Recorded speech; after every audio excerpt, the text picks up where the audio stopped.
Good day, ladies and gentlemen. It's exactly 12 p.m. I believe we can carry on as per our program allocated that we may start at exactly 12 p.m. Colleagues from Faculty of Humanities, Northwest University Mafikeng campus, and our distinctive guest, and other ladies and gentlemen who have just joined from different walks of life. You are welcome in this seminar, which I believe is going to be very productive. I do believe, before we carry on, I do believe that the program is shared and is available on the screen. I do believe the program is shared and is available on the screen. And our admin on the other side will keep accepting other guests we are still getting through. However, we ought to carry on today. I am Jacob Mudaung. I will be the facilitator for this symposium, or rather a seminar today, which will be going under the topic Shaping the Future of Young Professionals in the Public Administration and Management. In essence, through this, we'll be surely trying to understand some very critical and imperative questions, such as how can we better support and retain young professionals in public administration, and the rest, such as what role can innovation, ethics, and digital skills play in revitalizing public services. Given the time, I think I should take this time to allow Dr. Sopola to do an opening and welcoming remarks today. As we carry on with our program, I must indicate that our program is short and straightforward. Therefore, any minute in our disposal is very important. Any minute in our disposal is very important. Therefore, we ought to run with time. Dr. Sopola, your podium is yours. Thank you. Thank you very much, Program Director. Let me take this opportunity to welcome everyone, and I want to start off by actually reiterating the words of Prof. Mashupie Masurumule, who then says that the power of example, I quote, as opposed to the example of power, is very crucial for the development of any society. I'm actually reciting these utterances to actually applaud Saapam and BMF for providing exemplary leadership in society. This is a gathering, I must say, Program Director, this is a gathering or a webinar that actually brings together, different stakeholders who are sharing in common mission to actually build a prosperous society. Saapam and BMF have actually called us here to come and contribute to the strategic task of bridging, the praxis and practice for the benefit of the emerging young professionals in the field of public administration. And the mistake we should not commit, Program Director and colleagues, is actually to discuss these young professionals without involving them. For me, that would be tantamount to shaving a man's head in his absence. And with those words, Program Director, I want to really, say that we really appreciate Saapam and BMF in the Northwest Province for the attendance, for squeezing us into your busy schedule. Thank you very much, Program Director. Thank you. Thank you so much, Dr. Sopola, for such a great work of opening and welcoming remarks. As Dr. Sopola have alluded, that indeed this seminar or rather symposium is hosted by South African Association of Public Administration and Management, in essence, which is Saapam, and as well as in collaboration with the Department of Public Administration and Local Government in Northwest University Mafikeng campus, including Black Management Forum, BMF, in essence. And according to our program as we go by, we are going to introduce the distinctive guest that we are having today, which will be part of us as we continue or deliberate on the program today. And our keynote speaker today will be Dr. Johnny Masego Peterson. Dr. Johnny Masego Peterson is a director researcher at the National School of Governance in the Republic of South Africa. He will be our keynote speaker for today. But as well on the panel list or seat, we do have a Mr. Eric Kesa. Mr. Eric Kesa is a member of Black Management Forum from Northwest Province, as well as Prof. Ricky Mukonza. Prof. Ricky Mukonza is a public administration expert from Tshwane University of Technology. Having to say that, we officially welcome our distinctive guest today in this symposium. Director. Sorry, there's an item that must be rendered by Nametso Hai, our colleague, to introduce the speakers. Thank you. Okay, thank you so much, Dr. Shobola. And I will surely definitely award or rather afford this opportunity or rather platform to Ms. Nametso to indicate or rather welcome our distinct guest today. Ms. Nametso, the platform is yours. Thank you.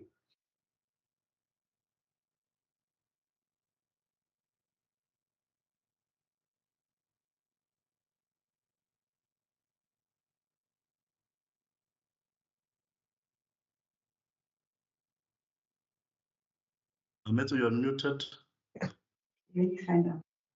Oh, my apologies, colleagues. Greetings to you, colleagues. Greetings to everyone attending this online webinar. My role is just to introduce our guest speaker as well as our panelists. So I will start by giving a quick overview of our panelists' background so that we can gain some insight into their professional backgrounds. So as the program director has already mentioned, we have our guest speaker, whom is Dr. Johnny Peterson. Dr. Peterson's career in the public sector of South Africa spans 31 years. His work experience includes human resource development training, lecturing, project management, and research. In his current role as Director Research in the National School of Government, he focuses on research and training and development, as well as training needs in the context of education, training, and development. Dr. Peterson has edited Africa Journal of Public Sector since 2023. His doctoral thesis was on the policy of intergovernmental relations in the context of service delivery. He published articles on public policy, local government, coalition government, as well as service delivery. Annually, he presents papers at various conferences organized by professional associations, such as our very own Saapam. Lastly, in 2023, Dr. Peterson participated in the forum convened by the Office of the Deputy President of South Africa with the aim of discussing a possible framework for the management of the nascent coalition governments in South Africa. Colleagues, our first panelist of the day is Mr. Eric Kesa. Mr. Kesa is representing BMF Northwest. He is currently the Chief Financial Officer in Mahikeng Local Municipality.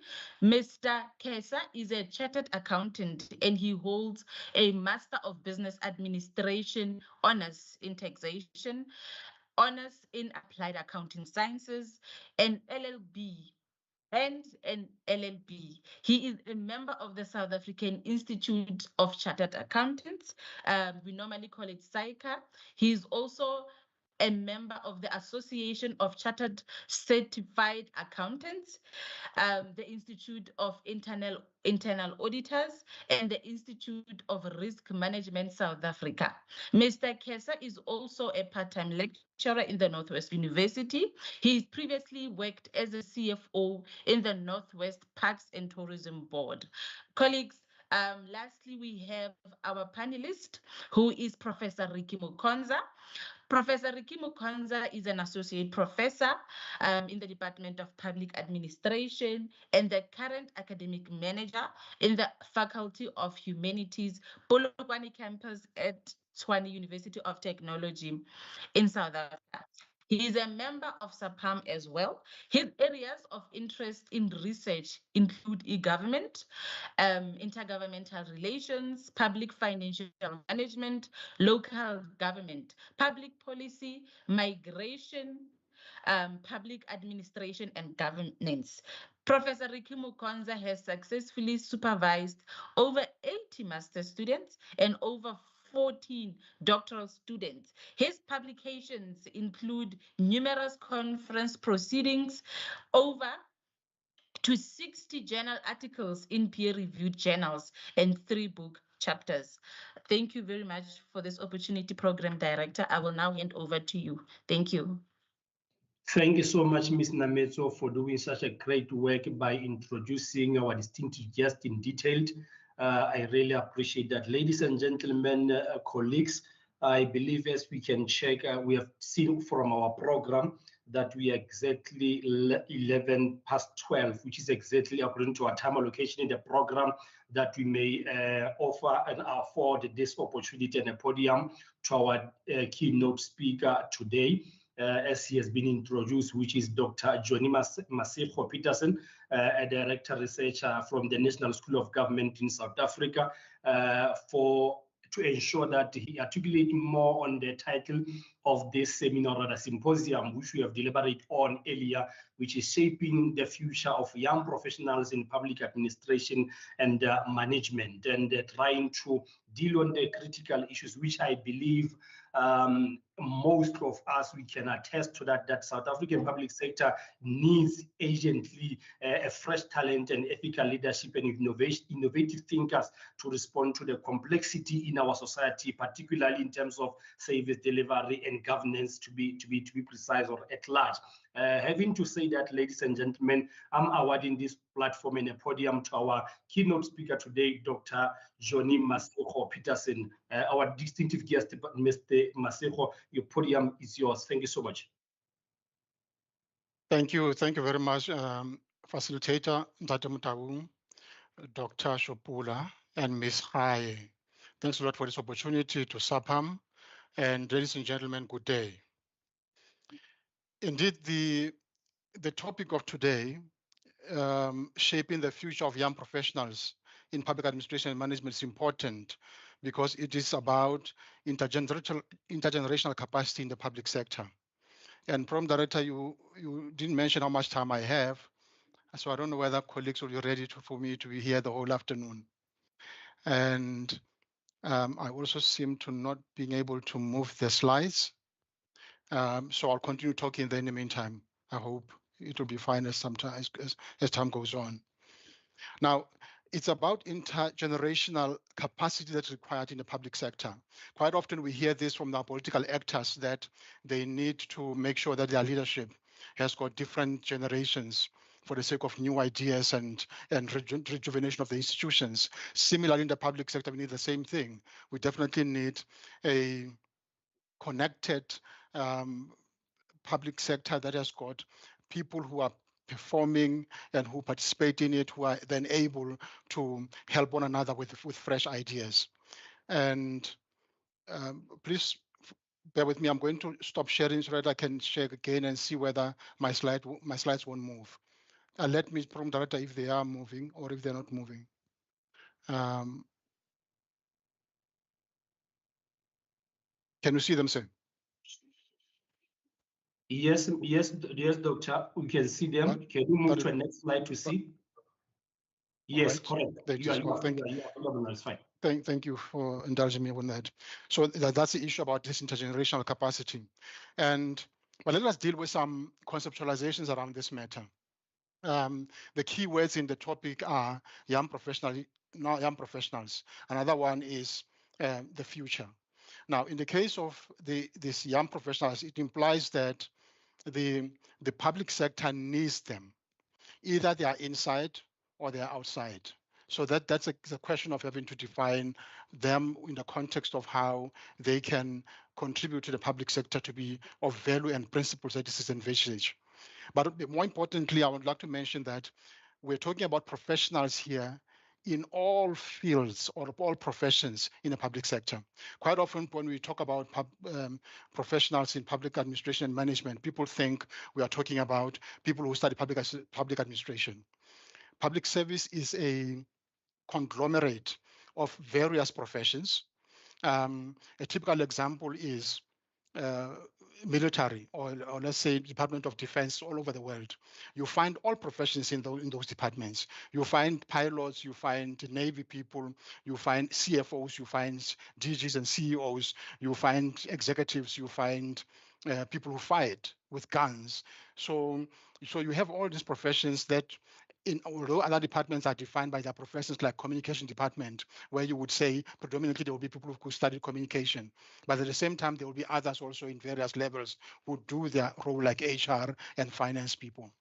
So we're not only talking about public administration and management here, we're talking about all disciplines within public sector. What is common is the provision of the public good. Public service and public administration from origin has always been about provision of the public good. What difference do you make to the people? What difference do you make to the public? And therefore, their existence is not about profit making like in the private sector. Their existence is to serve people. Hence, you hear some people sometimes saying, what they are doing is a calling because they have deliberately decided not to go along with money making and many other things, but to go along with having to do work behind the scenes that could make difference in people's lives. I'm saying behind the scenes because quite often public servants should be happy to be behind the executives, to be behind ministers whose role is to politically lead the departments. But your role should be to make sure that things are done well, you serve the people quite well.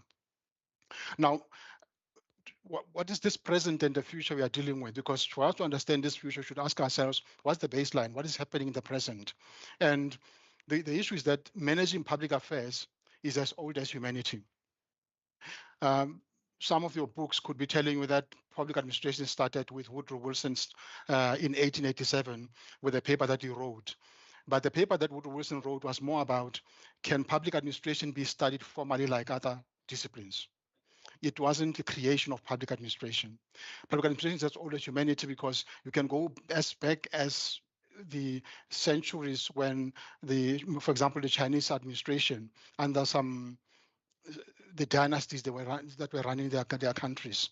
You would look at even the African governance. I always say to people, you want to summarize African governance as people who perhaps were just moving, being nomadic. But how would they be nomadic aimlessly? Because it's put very badly as if they were just aimlessly moving around. It's a question of the fact that these were the people that were led. These were people who were traveling with their own chiefs. And their chiefs were chiefs because they led them. They will be the ones who decide that, can we move to a place where there's water, where there's where our animals can have grazing, where we'll be able to do what we have to do for a living. So governance and administration has always been there in as far as human beings are concerned. Now, the question is about what's happening today. Because even with the models of serving people is that when it comes to governance, because of the size of the population, because of the lack of complexity of the issues and the services that may be rendered, what you found was that the model was simple. At least we can look back and say it was simple, the one of direct administration, where people were simply having to ensure that our people needs water, I have to provide them with water, and then they have to work in this manner for us to sustain our livelihoods. And money, not so complicated like it is today. No, it was a barter system instead of this stock exchange we are talking about today.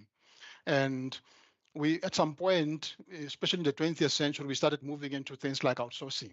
And I think the First and the Second World Wars were the ones that brought up this aspect, because for a change, besides the growth of the populations, we now started to have people saying we need a supply of goods quicker and in large numbers. And now it ended up being a question of having to outsource for government to be able to provide services quickly. Badly because it started by the war, but in reality, it also applied to food. It applied to all the other aspects you are talking about. Now, if we are talking about today, but maybe before today, let's talk about the other developments in the 80s and the late 70s and the 80s and the early 90s that was influenced by political changes and it was the politics of people like Margaret Thatcher and Ronald Reagan, who started having a problem of public servants and calling them the people who are instructing politicians who have been elected how to do things. And they called it tyranny of bureaucracy. So for them to thwart tyranny of bureaucracy, they started saying public services must be provided by means of private sector means. In other words, use private sector ways of doing things, bring in private sector to provide services. But we know that started to fail because private sector is there to make money. And the question is whether private sector is also interested in ensuring that there's an impact in people's lives. And at some point, one could say that there has been a shift from this neoliberal approach of using private sector and telling people that governments are big and governments might be made smaller and all those aspects. That we'd also have another one called new public management that was literally taking power and giving it to the private company and saying their role is to row and government people must be very few. Their role is just to steer. Theirs is just to sit and have private sector do the work for them and maybe just guide them with the terms of reference and such things. But we've moved in this century slowly into intentions about ensuring that public administration or public services are about ensuring public value. What is in the end of all these efficiencies? If we are doing things and we are busy, we are running with all these things, what in the end does it do to members of the public? How does it serve members of the public? So the public value theory, I would argue that it's becoming dominant. However, because of the complexity of our lives, the new public management is still there. There's a lot of outsourcing still, where you find sometimes it becoming a ground for corruption, because people then end up not being accountable and responsible and start wanting to blame private sector and yet forgetting that they're the ones who brought a private company to run some businesses.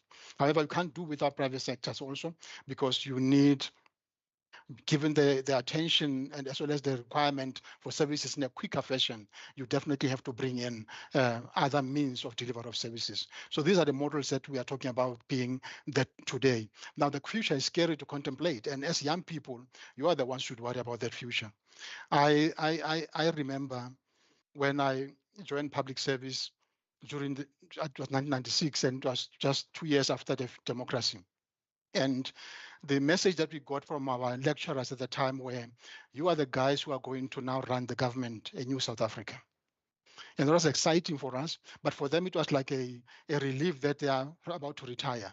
And probably I'm at that point now where I'm saying the challenge is yours because the future might be much more scary and much more challenging, as it will be a question of the fact that people are going to demand services quicker than we used to think. People are not going to sit here and be impressed by your titles. They want you to provide services for them. It's already starting, but I think in future, it will be even worse. And the future could be as quick as it happened with COVID, where all of a sudden 2019 brought in 2020 was completely different. So we shouldn't think about the future as we are talking about decades to come. Now, what is this context of South African public sector we are talking about that you want to join or that you have joined? Is that we have a size of 1.2 million public servants thereabout, because the numbers of public service depends on who does them. If you take them from National Treasury, they will be inclusive of people who are on contract because they are paid. So they're looking at a wage bill. If you take them from DPSA, it will be about people who have been appointed and full-time and all that. So, but we are safe to say 1.2 inclusive of public entities like your parastatals. But we have to serve 62 million people according to the census of 2022. So you should then ask yourself whether is this number enough to serve the public that is 62 million people? If some people are still talking about to make government smaller. But the other thing is that, yes, they may have a point because they're trying to say that you have other means of delivery of service. You can use other institutions. You can outsource services. You just cannot outsource responsibility and accountability. There are 47 national departments. There are 185 central government public entities. There are 115 provincial departments. 8 metropolitan municipalities, 44 districts, 205 local municipalities. So this is the structure of government in all 3 spheres of government, right? And inclusive of some parastatals. The Constitution is quite clear on Chapter 10 that we should be principled, it should be value-based, it should be developmental. So I'm mentioning this because these are the expectations. The question is, are we doing that? I'm asking myself too. I'm a public servant. Am I doing that? Are we driven by these values and principles, right? Now, some of the policies I'll mention in this presentation would be talking to this Chapter 10 issues. Removing barriers to entry is a directive on the employment of persons for developmental programs, such as graduate programs, internships, and learnerships. Again, this is a directive or a policy that is signed by the Minister of Public Service Administration that targets the young professionals or the young people to be able to enter public service. And the reason why you would say you remove the barriers, to eradicate the barriers, to ensure that we don't have any other rules that govern entrance to the public sector. Ensure that it is an open system that is clear as to how you apply for it and how everyone could qualify to enter. The other aspect of removing the barriers is about a white paper also, or the policy that also deals with continuous development, or to put it just to, this is because I can't read my slides because there's something blocking here. Okay, I managed to remove things. The no work experience is required, is the one way of removing the barriers. The directive was released last year or a year before last that indicated that for entry-level posts, there is no requirement for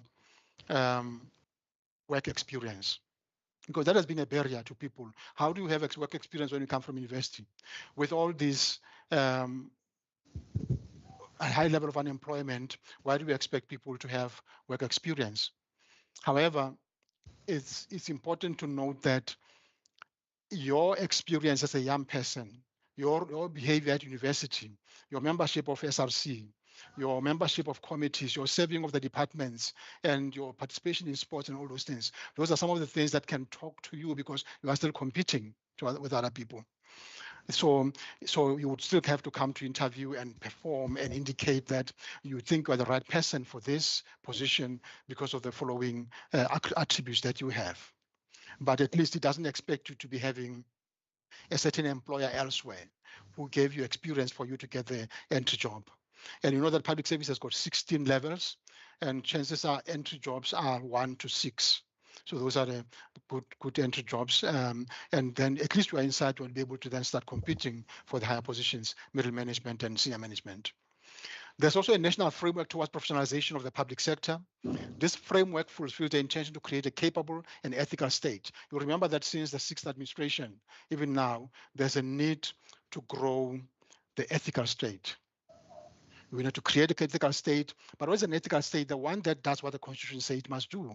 The one that is able to be biased towards ensuring that the poor, the vulnerable are not in that state. They are moved from their state because our Constitution requires that. So the question then is, this national framework then it is what gives you a certain aspects that are saying, broadly speaking, you are supposed to be inducted appropriately into the public sector, recruited appropriately, inducted appropriately, and career developed also, so that you can become professional as you serve the people. So in the end, you must also be able to know why you should be ethical and how you should be ethical.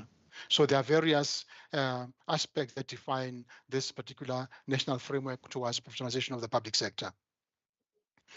It is, as a framework, is not necessarily a tool for implementation immediately. It is a guiding document that informs the directives and policies, and some of the acts may be changed or amended as if approved by the lawmakers in Parliament.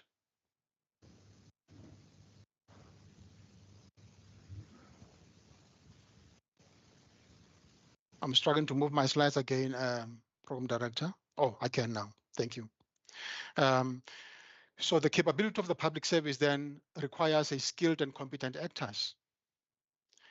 Although we are talking about entry-level posts not requiring work experience, it doesn't mean it doesn't require qualifications. Doesn't mean it doesn't require potential that can be assessed that you will be a good public servant to serve this public. But in the case of general public service, then requires skills and competent actors. So there was a study that has recently been done by TUT. Professor Mkhonsa, I think, was part of it. Dr. Shopola was part of the study. Professor Masurumule, Dr. John Mulepo. They completed the study for PCTA, and that study is available publicly. But that study found that public servants were familiar with technologies of the fourth industrial revolution, but not familiar with how these technologies could be used. And what it says that it also implies institutions do not know how to do this, because that means that an organization like mine should have a policy on how to make sure that they have technologies that assist with service delivery.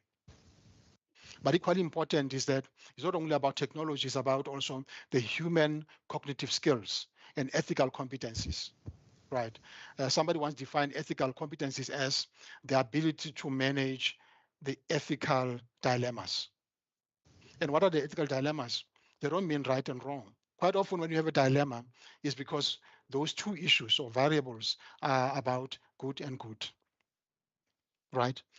How often have we had people justifying why they did something wrong? I mean, I could, for example, go in a restaurant, into a restaurant or a supermarket and steal bread. Then I justify it by saying, but I'm hungry. Right? Do you realize that when I'm standing in front of this person, judging him or take action against this person as a security officer, I'm listening to two things. A person who is hungry, which is a good thing. It's a human. It's not, the person must not be hungry. So you're already thinking this is not wrong that the person has stolen, right? But at the same time, when you start comparing those aspects, then you start to say, but wait a minute, couldn't you ask? Right? Couldn't you ask instead of doing this? So the question is the ability to differentiate between good and bad, and even sometimes good and good, and do the proper things then. So practical initiatives to manage ethical behavior are already being implemented in public sector. Training development is one of them. So when you join public service, or even when you are outside, you sometimes maybe note how people speak, leaders speak, even people who are complaining, pressure groups speak about public service. That in itself is a lesson about these are the things that we're experiencing, and therefore, how do you respond to them? And therefore, training and development is important because the information, you can't say you did not know. A code of conduct must be known by yourself as a public servant. So financial disclosures also are happening now. From the 1st of April to 30th of April, all senior managers in public service, state level 13 to 16, must disclose their financial interests. They must state the kind of cars they own, houses they own, the debts that they have, right? So that is called financial disclosure. But there's another one that is likely to come, which is still being in the making, and it's about lifestyle audits. This one is much more tougher than financial disclosures. Sometimes SARS is threatening us with that by saying, we can know what parties you attend, what you do over the weekend. We can know which car is not in your name, but is owned by you. So those are the kind of things that we are saying lifestyle audits could be have to be done. But we are here because of our behavior. We are here because of corrupt activities in the public sector, and in doing so, affecting service delivery. Now, there are generally conditions of service, the Basic Conditions of Employment Act, Skills Development Act, Code of Conduct, Performance Management Development Policies. So these are the policies that when you are out in the public sector, then you are governed with them. In addition to all the other aspects we have mentioned earlier about what you would have to do to be able to adhere to an ethical governance and to be able to achieve your goals as an employee, because we all have performance assessment. We all have performance goals. Every year we sign performance goals. The issue is how should you work hard to make sure that you achieve these targets of yours in a year. Now, it is important, colleagues, to strive to be well-rounded human being who is curious about new developments and caring about serving people. I've just mentioned the importance of the models of public service that we have now, that we are dealing with complex issues, that by the time you say you are dealing with a disaster of floods, all of a sudden something else happened, which also requires your attention. We now live in a times where they say, World Health Organization are pronounced that it's likely that we will have a lot of disasters in future. COVID-19 was not the last. Now, the question is then, we are supposed to be always ahead, think scenarios, plan around the scenarios as to what could happen and how then would we do this. And you can only do this if you are not clouded, if your mind is not clouded by doing things that are serving you as an individual. Because if you do things that are serving you as an individual, you are likely to have a budget of millions in a province for housing. And you see that people don't have house, they live in shacks. But at the end of the year, you take money back to Treasury.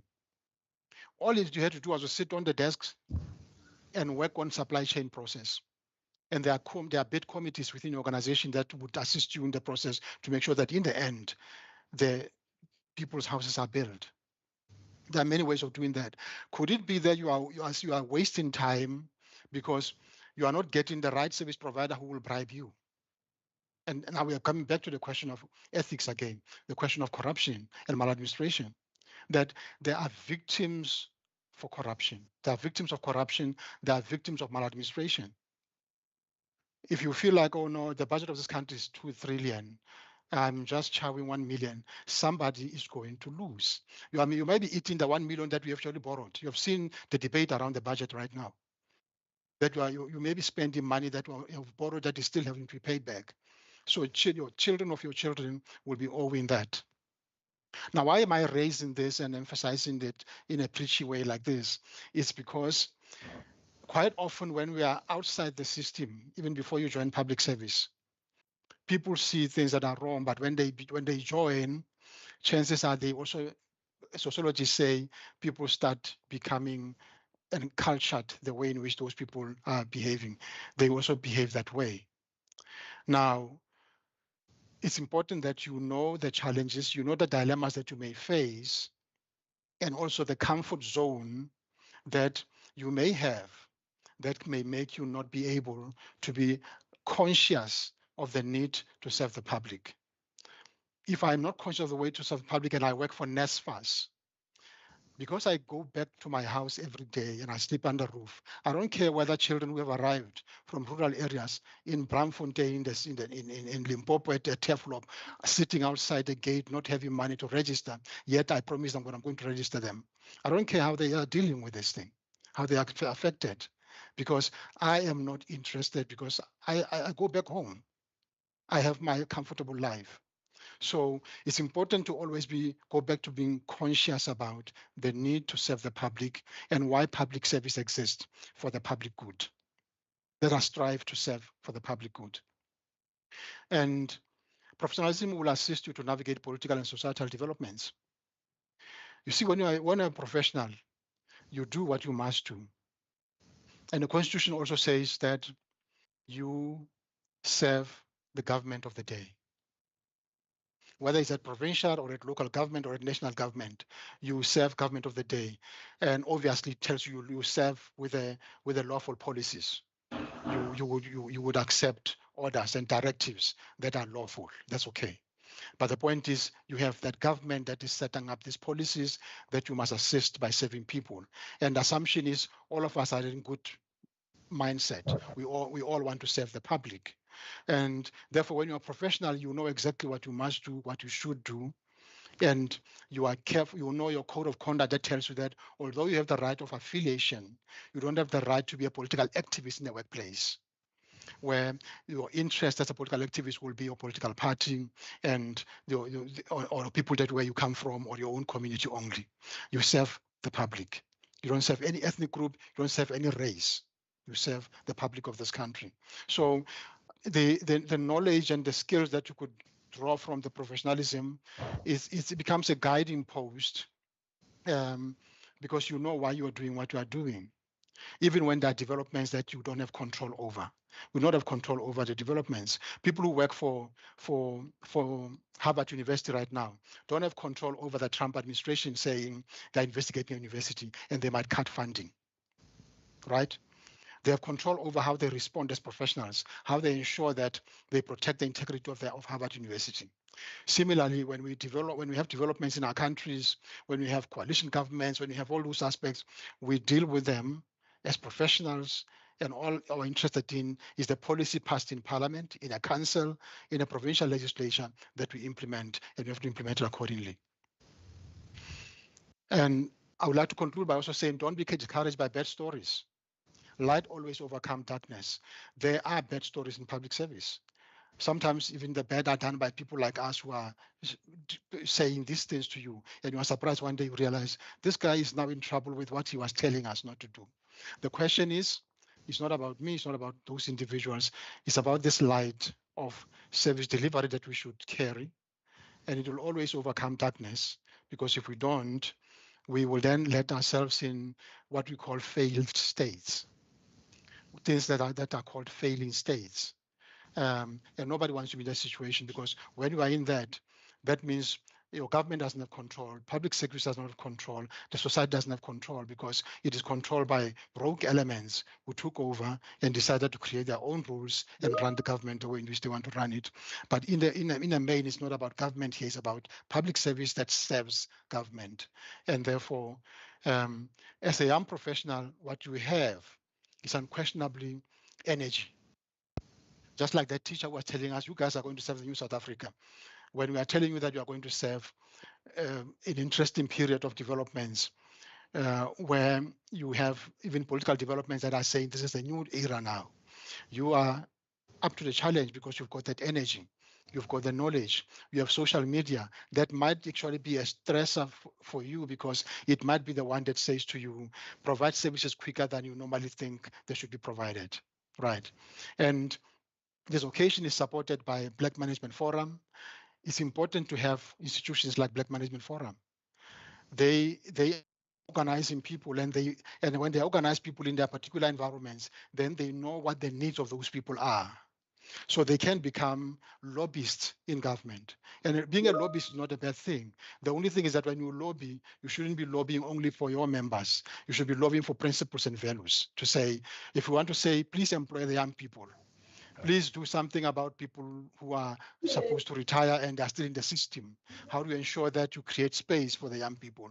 It's when you say that you're talking about all young people, it's not only your members, but at least you have data and information about people that you represent as to how they're affected by these things. And it's not new. It wasn't the time of President Beki's presidency, I think, when we had an organization called Umsobomfu. You can leave out all the other things that were involved, that pertain politics, but the one thing that they were doing, we're advocating for the young people to be in public service, and they succeeded somehow to place young people, or to encourage government to change policies to accommodate young people. So it is possible to have pressure groups that work with public service, that encourage and ensure that the right things are done, because like I said, when we are comfortable, you are unlikely to think about people who are not comfortable, unless you are consciously asking yourself, why are you here? Why are you doing this? In the words of Kofi Annan, he said, it's important that we should realize something to the effect, that we realize that we are in this society, or in this life, for the next generations. It's not about you, it's about next generations. So it is important, therefore, that we professionalize ourselves, and do not get discouraged by things that are happening, or wanting to join those who do bad things, and empower yourself all the time as a young person, as a professional. Empower yourself all the time in organizations. When you get that internship, when you get that entry job, people are looking at your behavior. They are not looking at it only for the sake of how you respect people, because that's also important, but it's also how you do your work.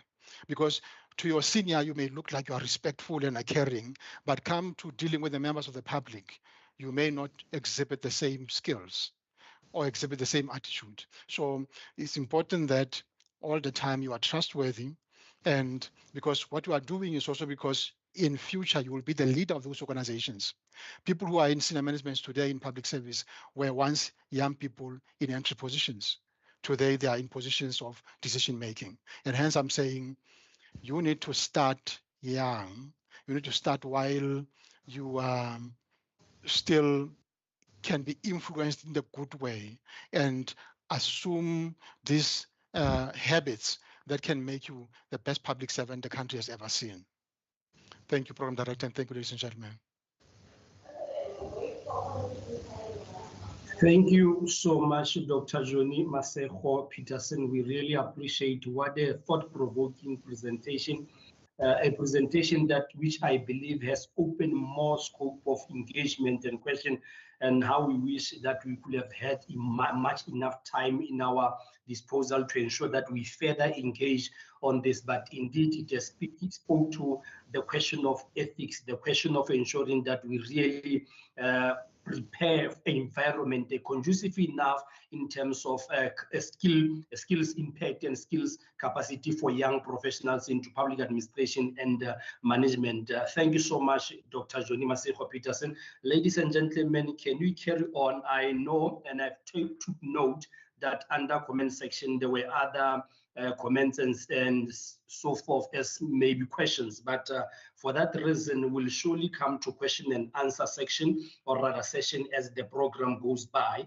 But for now, because we have another two very distinctive guests that we are having here, which is Mr. Kesa as well as Prof. Mukonza, which I believe we should afford them this opportunity and podium to be able to give their inputs in this very thought-provoking topic, and a podium which has already been warmed up by the presentation from Dr. Peterson. Mr. Kesa from Black Management Forum, allow me to award you, or rather afford you, this opportunity and a podium to be able to give your inputs and what we have prepared for us today.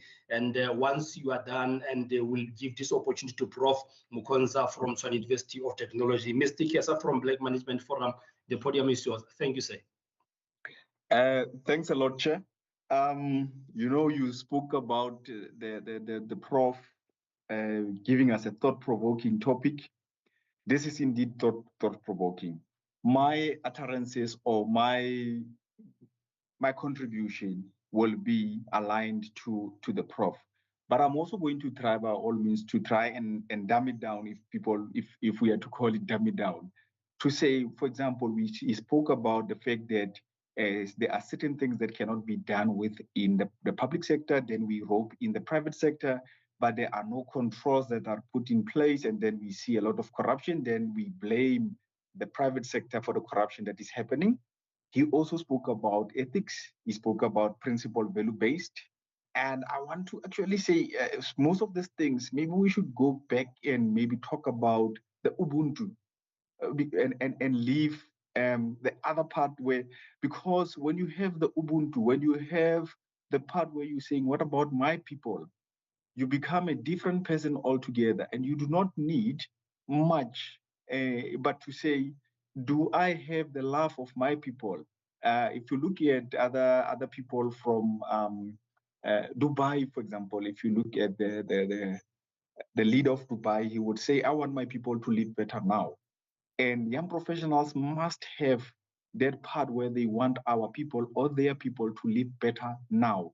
And I think one of the factors that he actually indicated is not about affiliation with a certain political party. It's not about affiliation with your family members. It's not about affiliation with being black or white. It's about saying my people, the people that are living in South Africa, as we correctly said, South Africa belongs to everyone who lives in it. Whether we like it or not, South Africa does belong to everyone who lives in it. And we need to look at those things. But our spirit of Ubuntu or Botho in Setswana is a simple thing that we must really look at. One of the most important things that I also want to touch, which Black Management Forum speaks about, is that we do not want in our organization gatekeepers. We give you an opportunity so that you can give other people an opportunity. You must not come in now that we have given you an exposure. Mr. Kesa, Black Management Forum is giving him an exposure. He's able to talk to the larger group Now he wants to be the only face of Black Management Forum. Mr. Kesa is now the CFO of Mahigan Municipality, but there are no possibilities that you're giving to other people, or there's no, succession planning for other people to take over. And young people are actually the people that we must be looking at. And then the other thing that we have to look at is the policies that the Prof spoke about, removing the barriers to entry, looking at white paper on continuous development. And then here were the policies, because one of the factors that Black Management Forum has always been interested in is policies. How do we influence policies as Black Management Forum so that our people can benefit from how these things are implemented? Because without proper policy making, but what we have also seen is that we come up with good policies, we influence government, but the implementation of those policies then becomes something else. So how can we convince our people, if they are not as educated as we are, to say that you can stay hungry and be ethical? I know that we spoke about the fact that there's an ethical dilemma. But the truth of the matter is that when people are hungry and you tell them to wait, it becomes a little bit, it's as if you, the educated person, you are a little bit cuckoo, if I may put it that way. But now, how can we fuse all these things? How can we fuse education, work experience, attitude? What are the things that we can actually do? And now I then had to ask myself a lot of questions, looking at most of the questions that the director, the program director will ask is, are you really a professional when you have a junior degree? Can we build on you when you have a junior degree? Can we build on you when you have an honors degree? Can we build on you when you have a master's degree? Should we have policies that are saying you cannot be a CFO without a master's degree? Because then there is a disjuncture between what we are presenting as the country, to say that we have to have institutions such as Northwest University, but your advertisements for jobs never speaks about a master's degree. You only need a junior degree to be at entry level, to be at middle management level, to be at senior management level. Now we need to look at these things and say, then why are we saying people must go and study? But if we're saying that people must just go and study, can we call them professionals? Because I tell you one thing is that some of being a member of Black Management Professional or Black Management Forum says to me, as the CFO of Mahigan local municipality, we don't want you to be embroiled in scandals. And now I go an extra mile to ensure that I don't get embroiled in scandals because of being affiliated with Black Management Forum. But that's not the only one. Then we have what we call professional membership. If you look, I've got about 5 professional memberships that I worked very, very hard for. And I do not want to lose any one of those professional memberships. Hence, then we're talking to a person who's a professional. And I think young people must really, really work hard so that as we absorb them, as we are giving them those opportunities, we are removing barrier to entry. Remember, a person who does not have anything to lose is easily influenced into the other factors that we don't want them to go to. I don't know whether you get what I'm saying. What I'm trying to say is that when you are not well educated, you don't mind being embroiled in a scandal. But if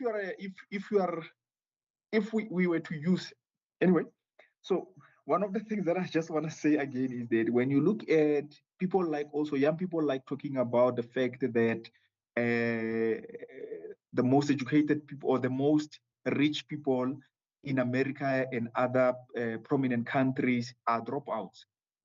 But what they don't take into cognizance is the fact that the administrators in those countries are well educated. So when you have a well educated administrator, they bring about, or they make entrepreneurship to grow.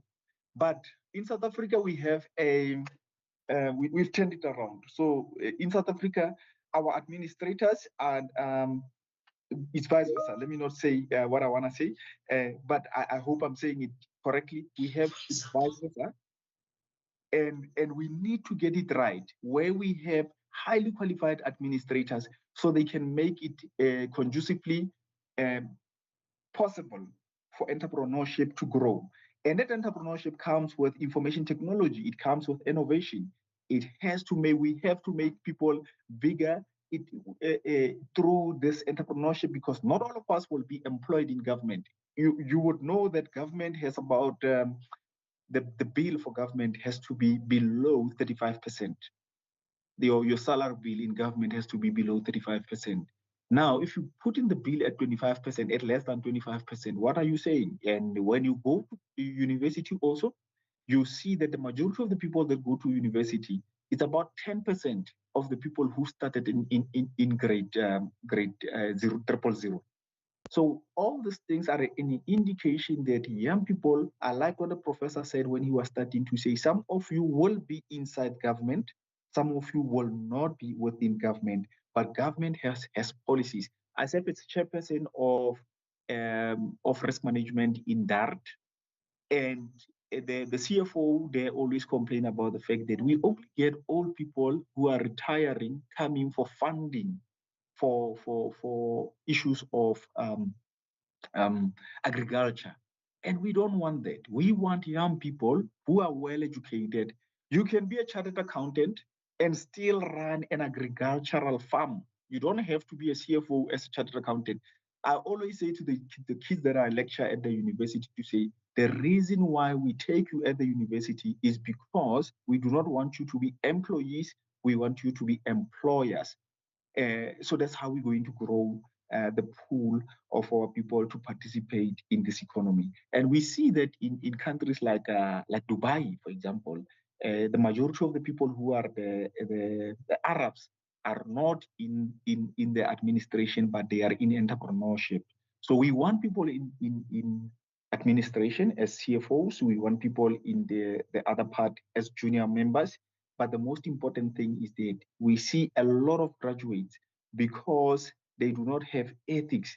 They come in and they participate in illicit transactions, because they believe they cannot be caught. And sometimes they don't get caught. That is true.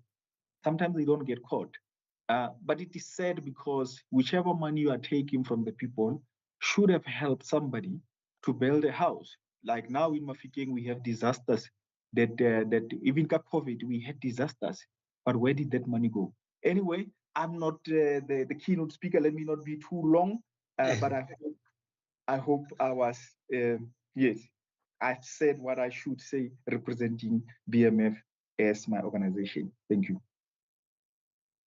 Thank you so much, Mr. Kesa. Indeed, you have shared a very thoughtful conversation as well. You try to traverse both young professionals as they are being shaped and prepared to be retained into public sector, as well as public sector environment on its own, as young people are being prepared to get into public sector. But how does public sector is now? Is it ready to accommodate young people who have been shaped and skillful enough? Is it conducive enough for them? Thank you so much, Mr. Kesa. You have traversed both concepts at the same time, and we really appreciate that. Ladies and gentlemen, without any waste of time, may we take this time, or rather opportunity, to award this podium to Prof. Ricky Mukonza, a public administration expert from Tshwane University of Technology. Prof, your podium is yours. Thank you so much.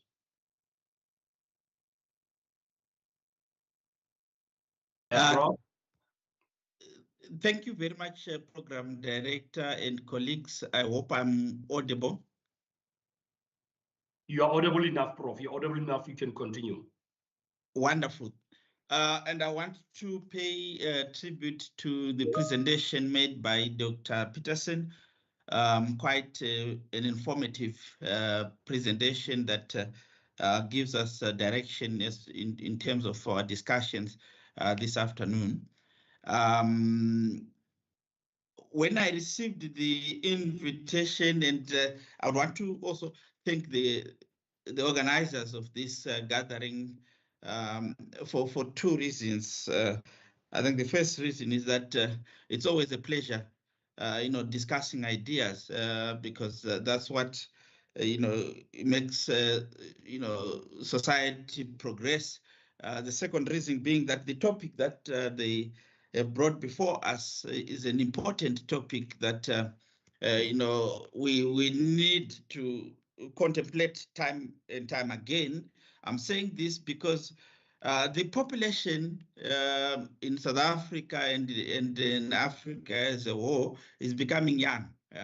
I'll tell you, in South Africa, 33.1% of the population as of 2024 is characterized as young. Young being between the ages of 15 to the ages of 15 and 34, and this population has been growing from 2014 to 2024.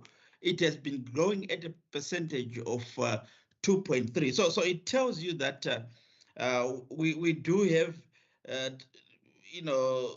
enough reasons to think about how do we shape the future of young professionals in the discipline of public administration.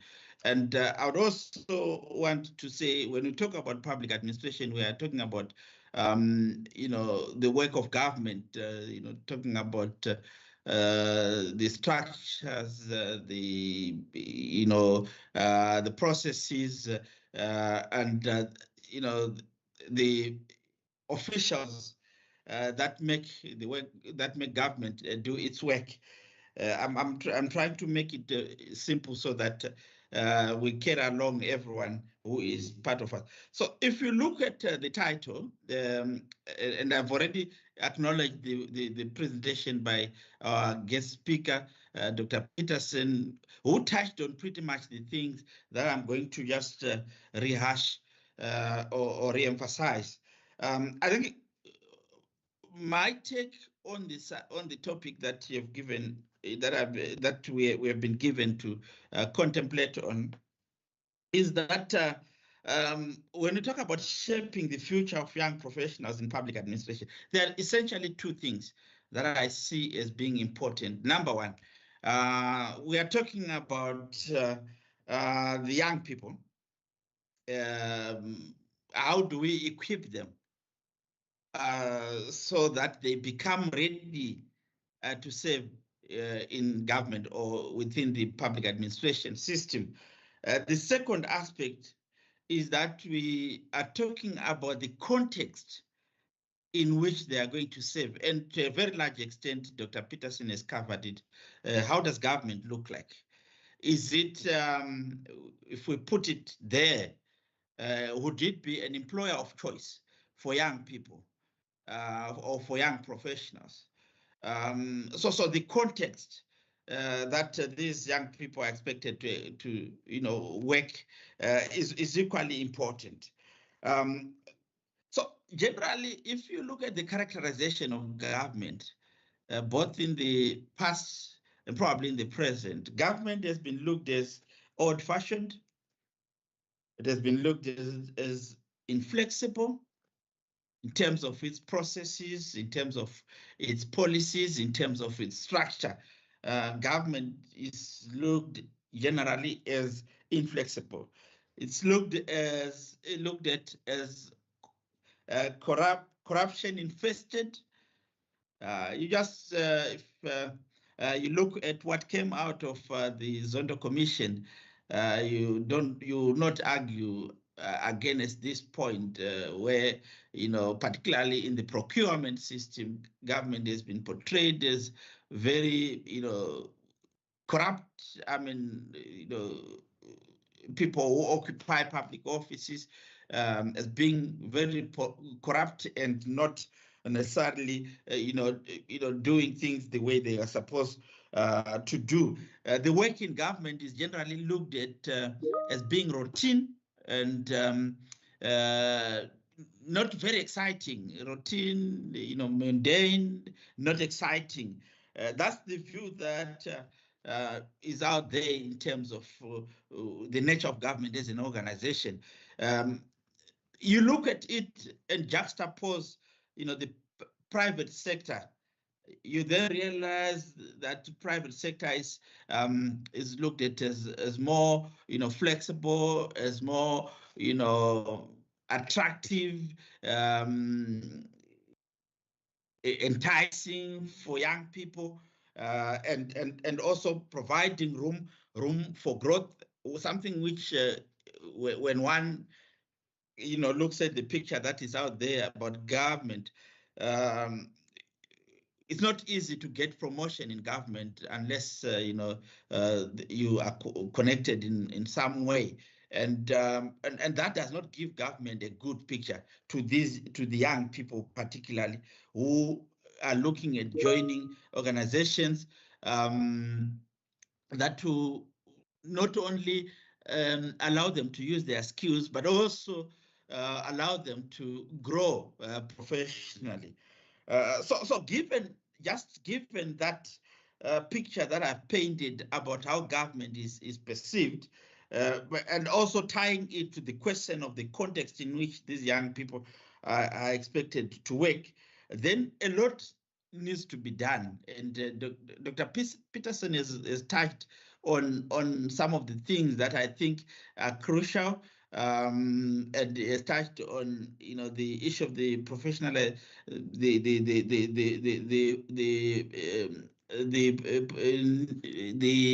framework on the professionalization of the public sector, and how that could help to ensure that government become more attractive to professionals.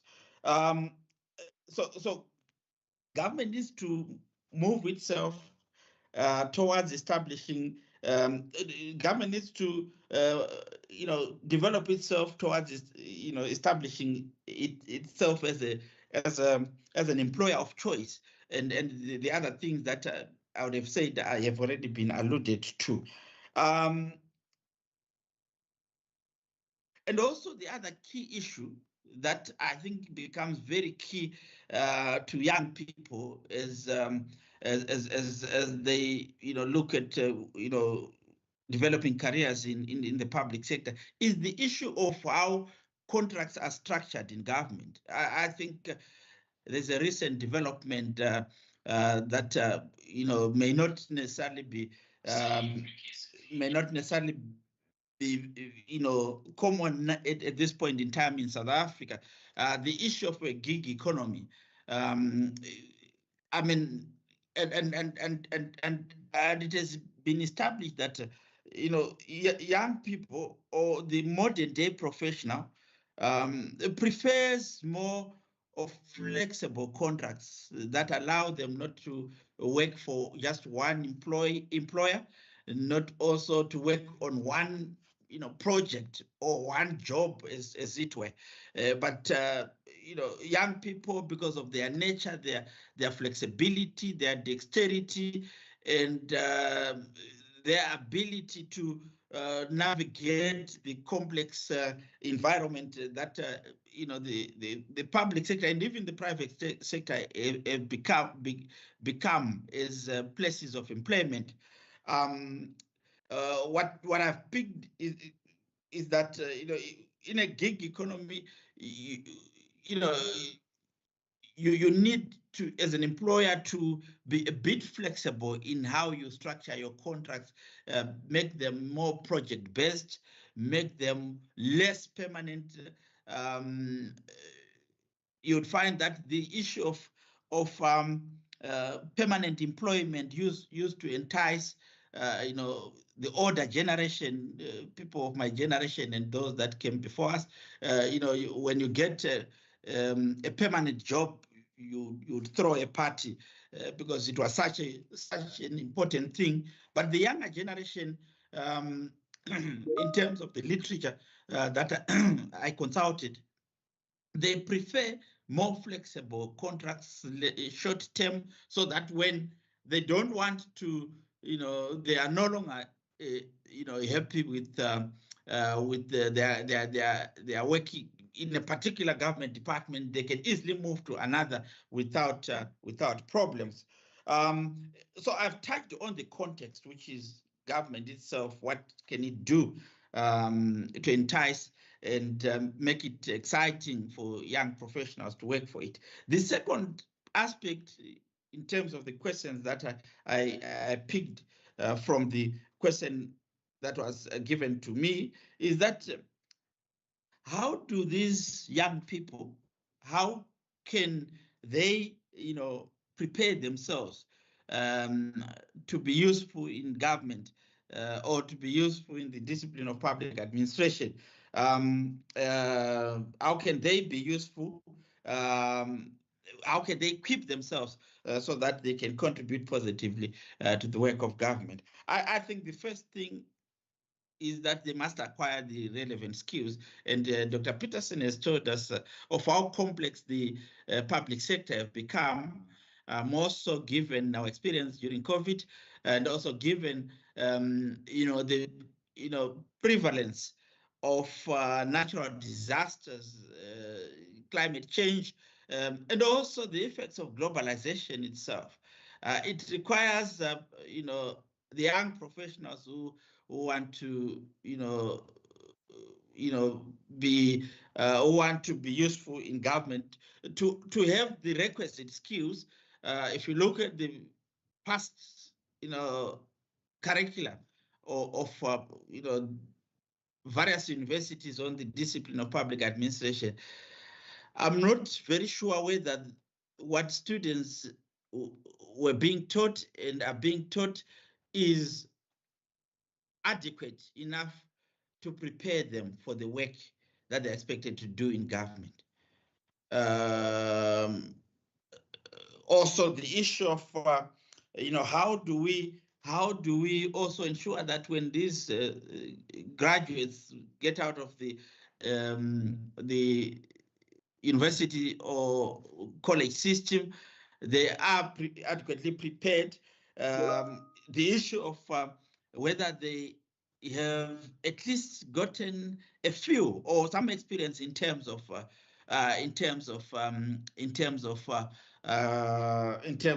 the potential experience that they are likely to face in government. I think what I would share with you, given that I'm from a University of Technology, which is Sun University of Technology, we offer at third year level, we offer our students an opportunity to go and do work integrated learning in government departments, and also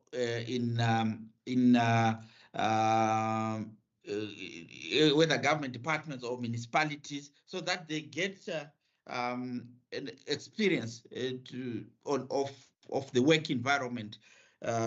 We know that in the lecture rooms we give them theoretical knowledge, and when they go to the work environment, they are given. Although one may argue that the 3 months period is not adequate, but at least it gives them a few. Also, issues of internship that students are, offered after they graduate.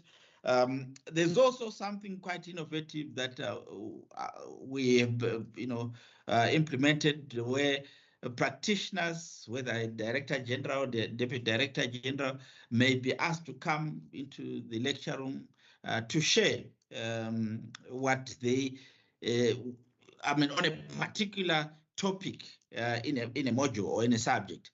So those are some of the ways in which they can be pushed. The other aspect that I think is quite important, Dr. Peterson has already touched on it, the impact of the 4IR on public administration as a discipline. And one would argue to say, are our university graduates being prepared adequately to be able to utilize digital skills to operate efficiently and effectively in government? The other question also comes, and it emanates from the report that we undertook, that Dr. Peterson made reference to, where we found out that whilst public servants do have an understanding of the digital tools that are there, but how to use them to achieve, the government goals is something separate. So the question is, are our curriculum in different universities and universities of technology and colleges, are they equipping our students with the necessary digital skills that can help them to navigate the changing environment in case they end up working in government? So I think those are some of my reflections, program director, on this very important issue that we are looking at, of shaping the future of young professionals in the public in public administration and management. I thank you. Thank you very much, Prof. Ricky Mkonza from Tshwane University of Technology. Indeed, what a very profound presentation that we have put it here.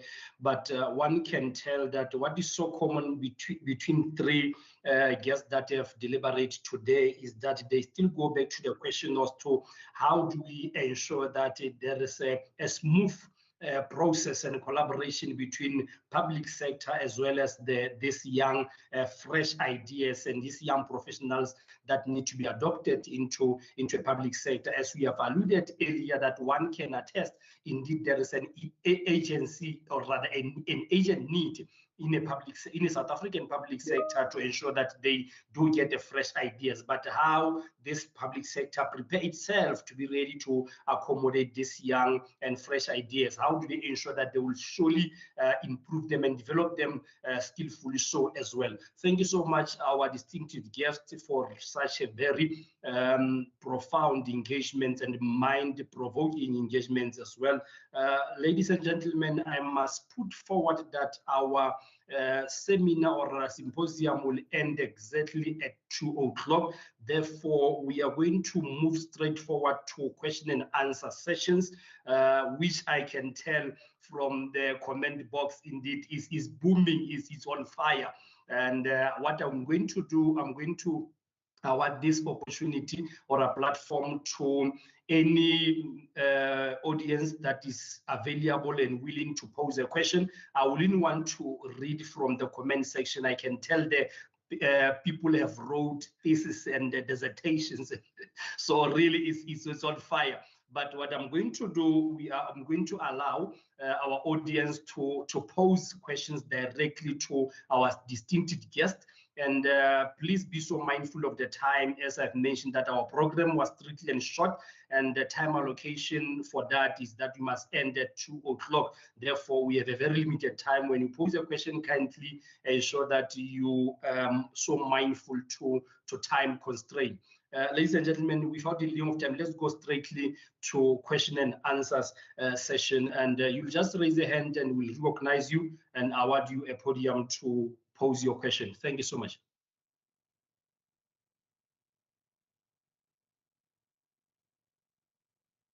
First question.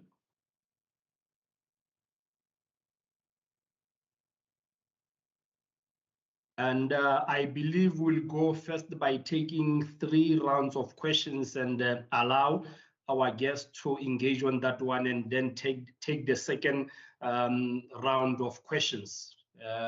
3 people first.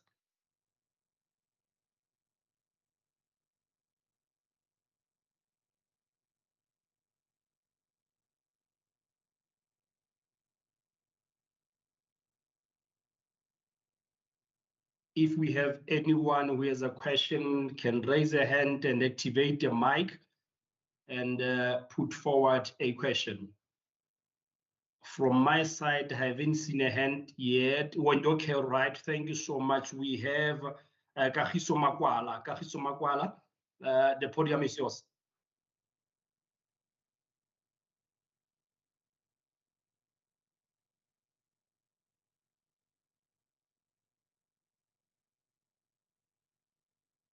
Kagiso Makwala, you are recognized.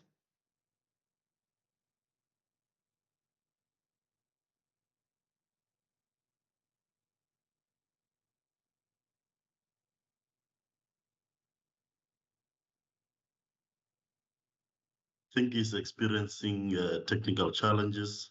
Maybe we can move to. I believe so. Can we move to another person who may have a question? As I've put earlier, that we are going to take 3 rounds of questions and give an opportunity for our distinct guest to ask.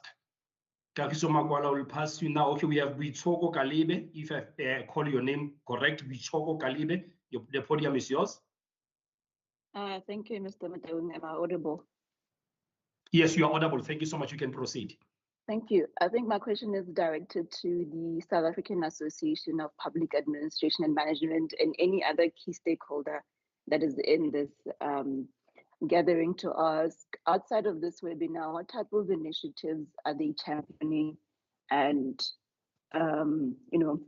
facilitating to actually ensure the inclusion of young people in said public sector? So what initiatives can individual support join in on that are specifically to ensure the inclusion and the visibility of the young people in the public sector? Thank you so much, Buichoko. Ngaka, you had your hand up. The opportunity is yours. Yeah, thank you, Mr. Mutaung, for this opportunity, and thank you for the platform, also the lessons which have been impounded on us. I just wanted to reiterate the issue that we should walk the talk and we should be serving as exemplary, especially as we serve on the institutions of higher learning in South Africa. We are always accessible to young minds, brilliant people who are going to be able to shape the future, take over from us as we pass the baton over to them. But at this stage, I am worried about the fact that we have a number of people who are occupying high positions, and these unfortunately are illegal foreigners. Some of them, not all, some of them are illegal foreigners who are actually also not only preventing the access or the success of our students, but also preventing them for occupying high positions like that of HODs or deans of faculties, So what is it which Professor Mukonza can also respond to this, and Professor Peterson, what is it which we can do to improve the situation? And as we go ahead, because we are people who are you are people who are in control of the situation, who will be able to make sure that these young minds, brilliant people, energetic and qualified with good experience, are given those positions in order for us to be proud of their learning. Thank you. Thank you so much, Ngaka. Last 10 will be Kagiso. You still have your hand up? If not, so Bongani Masangu. No, thanks. Thanks. Mpolisi will take you after that. Bongani can continue. Mpolisi Vilagas will take you after that. Bongani can continue. No, thanks, moderator, and also thanks to the speakers as well.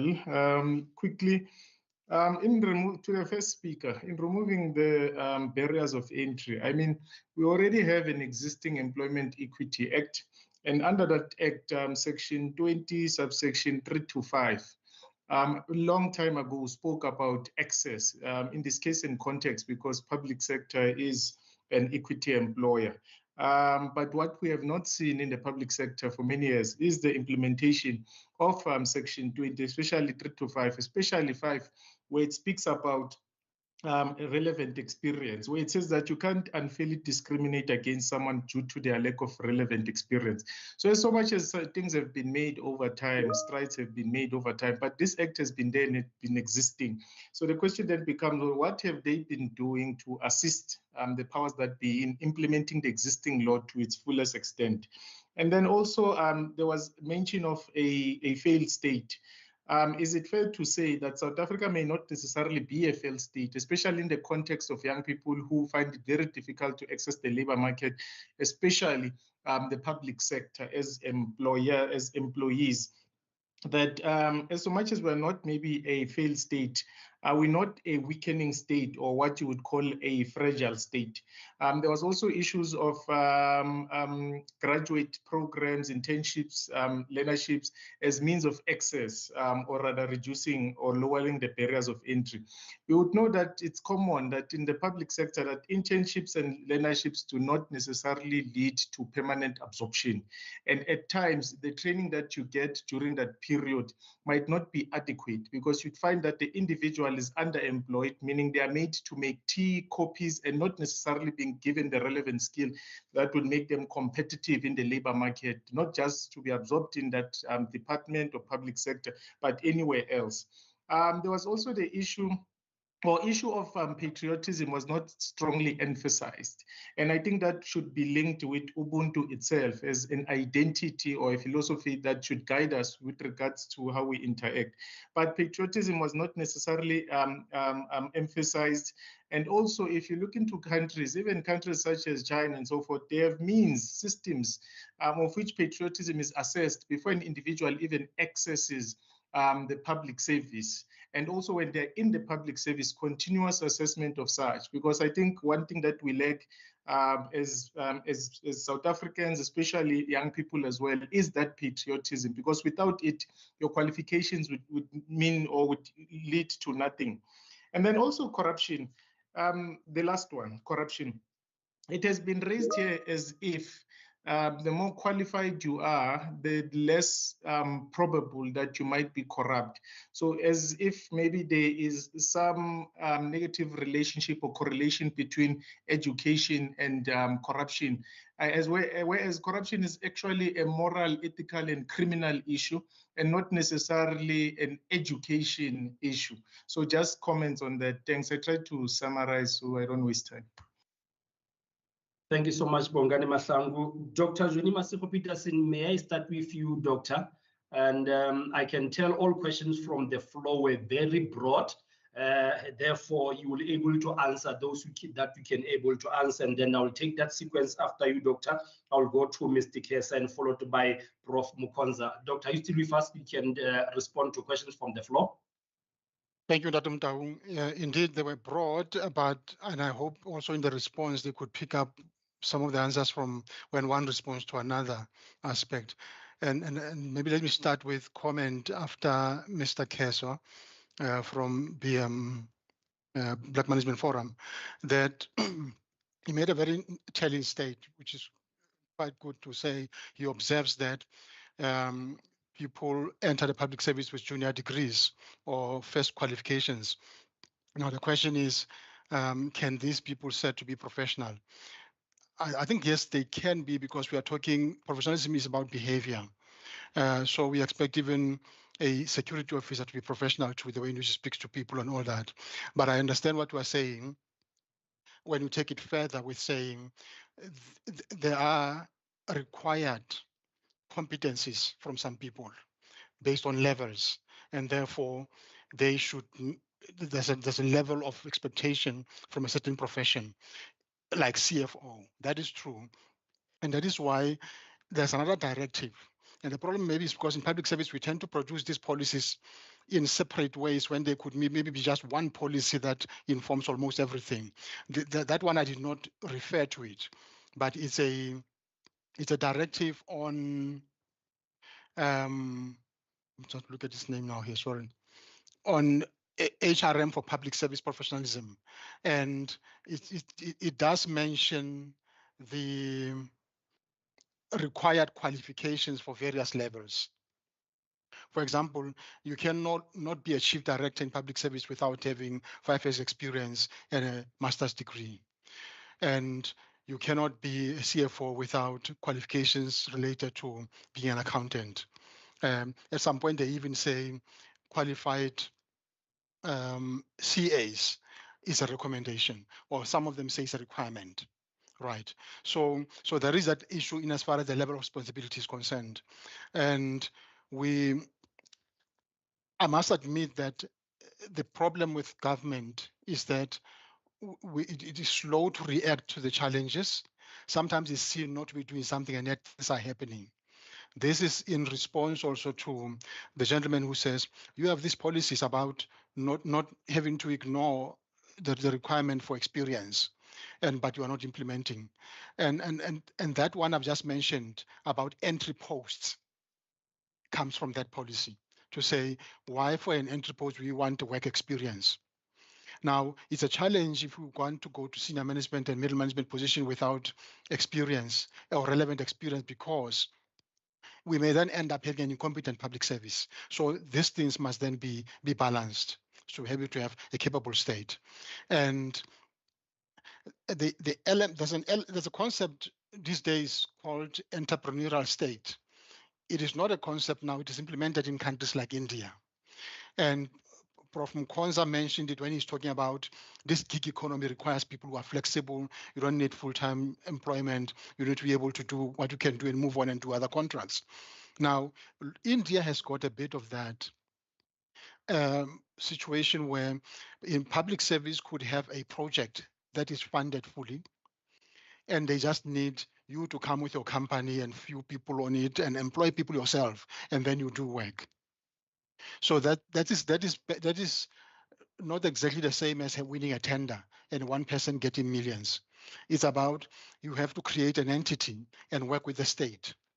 And the state ensures that you pay people reasonably and all that. So you are becoming part of the state. It's called an entrepreneurial state, where you create opportunities for the citizens, precisely related to what has been mentioned, where it is said that there's no way public service can employ everyone. It has to become a facilitator in the economy. China does it, and China has got an unemployment of 5.2% right now. They're worried about it. 5.2%. Yes, you talk about billions of people, but 12% is compared to our 30-something and 40-something% of ours is bad. So they would take money, public money, and give it to a company like Huawei, and tell them to appoint public servant, to appoint citizens, and therefore fund those posts. But big in that funding of those posts, all those posts are contract posts. They will then insist that they should also be trained very well on how to run their own companies, that do their own business. And that then makes the person after 5 years or 3 years come out well equipped to a point where they even come back to the same companies and say to them, Huawei or Samsung, can I please come up with this idea to do business with you? So they come with unsolicited bids because they're skilled. They could see gaps because they now know how to do business. Quickly, Chair, on the issue of interns who make tea, that directive I've mentioned is trying to avoid that. Even in our organization, we talk against anything of that nature. So it is meant that they must have work plan agreements, and they must definitely do work that is substantive and learn from that work. So it's no longer the case because of that directive. And also, they're expected to have, organization must have a coach for them and a mentor. A coach is able to even fight for them and say, because they're unable to talk to the supervisor about the fact that the work that I'm giving is not substantive, it's not good. The coach could then speak on behalf of the person to say, please give them work of this nature, they can challenge them, rotate them to this area. So we are trying by all means to make that happen. And if people are still doing it, they're not adhering to this directive that I've just mentioned earlier. Lastly, patriotism. And I want to link it with a question I saw in the chat where somebody said, maybe professionalization does not work because we're just talking about it. We should institutionalize it. Precisely say, it is supposed to be institutionalized according to the framework and according to some of the directives that are going to come. Idea being, and we have seen it already as one of the small repercussions of Zondo Commission, is that when somebody was fingered to be corrupt as an accountant, would be removed by the accounting associations. So they cannot practice as accountant elsewhere. So you need the situation where we collaborate with the professional institutions so that actions can be definitely consequential. And in a bigger scheme of things, that patriotism is about the fact that you love your country, so you cannot do things to harm it, including, Mr. Keza, even when you are hungry, you would say, may I try something other than do this, because you are hoping that things will be improved in future, and then things could become better and you will be able to achieve what you want to achieve. The illegal foreigners, again, it comes to the question of how the wheels of government go slow, and not deliberately. At times it's because they have to deal with all stakeholders. At times it's because they're trying to undo the mistakes that what you had done. Personally, I feel like some of the ratifications we have signed in the 90s, signing them with all these international institutions, agreeing on how we manage refugees, agreeing on how we're going to deal with the people who are undocumented. We have signed ourselves the wrong way sometimes. We agreed for the sake of agreeing without looking at the repercussions for the economy of the country. And now I've seen Stats SA for the last 3 years has been the convener of departments that are relevant, like Home Affairs, ourselves, and others, to discuss the issue of understanding immigration appropriately, so that we do not respond with the wrong way as if we are just being xenophobic and all those aspects. The question of proper policy responses. And they are working with HRC, which does the surveys to understand. And one of the surveys of HRC was to find out how sometimes what is seen as xenophobia is lack of knowledge, and how people respond to the public is because public service or government is not giving them the proper information about why something has been done like that. So that those studies are likely to come and culminate into policy. But I know that quite often, because these things take slow, they affect our patients. Thank you. Thank you so much, Dr. Johnny Maseko Peterson. May I plead with our distinctive guests that in their response, may they try to be brief. I know it might be quite challenging because even the questions from the floor, they are also broad, but it may not become a second phase of their presentation again. Can I go to Mr. Eric Kesa from Black Management Forum? Mr. Kesa, please. Thank you, Chair. Chair, you would also note that as we try to be brief, it's as if we are only looking at one aspect and leaving the other aspect. It's as if we are not emphasizing on one aspect and just touching base on that aspect. Do you understand what I'm trying to say? Because my presentation was mainly to cover the aspect that we should create other platforms to talk about, whereas we talk about how can we have young people participating in the economy, but also touching the fact that being ethical, it's about them knowing fully well that as they get into a system that might seem like it's not working, theirs is to ensure that they come with an ethical background. And the part where I was talking about how do we fuse education, work experience, and attitude?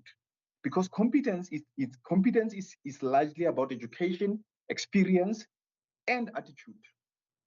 It has nothing. I'm not mentioning that when you are more educated, then you are less corrupt.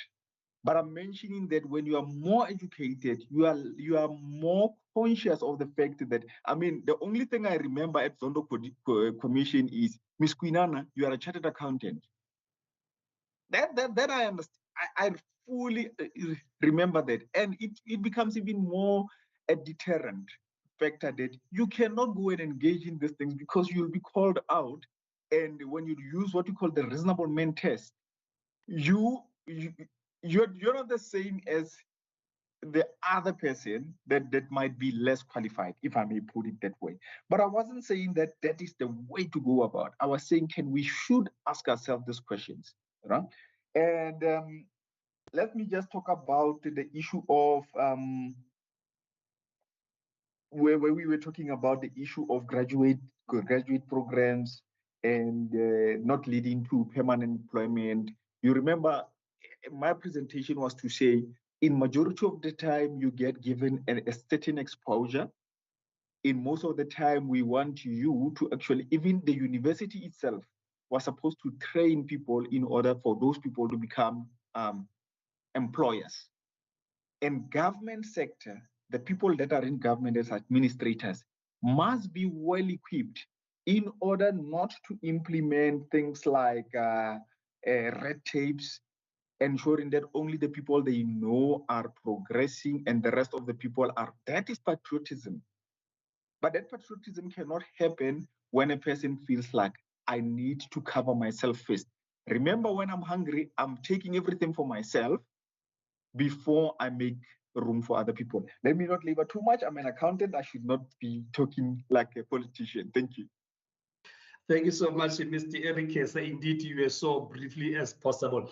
Can we go to our third guest, which is Prof. Mukonza, or rather Prof. Ricky Mukonza. Prof, can you deliberate and answer on the question that were posed to your direction? Program Director, from my assessment, the questions that were directed at me were competently responded to by Dr. Peterson. So I would rather not waste time by restating what has already been stated. Thank you. Thank you so much, Prof. Colleagues and ladies and gentlemen, can we take the second round of questions? And Ms. Malaika Mahlatsi, may I start with you? And I will see other hands that are up after your question. Ms. Malaika Mahlatsi, you are recognized. Thank you very much, Mr. Mdaung. Colleagues, thank you very much for this very important gathering. I just want to touch very briefly on the question that was raised by, I think, Ntatengaka, because I think it's been coming out a lot in discourse in and outside the public service, but it has also made a lot of noise over the past few weeks in light of the parliamentary portfolio committee discussion with the University of the Free State. Now, colleagues, I think Dr. Peterson did touch a bit on this, but it really does beg for emphasis, right?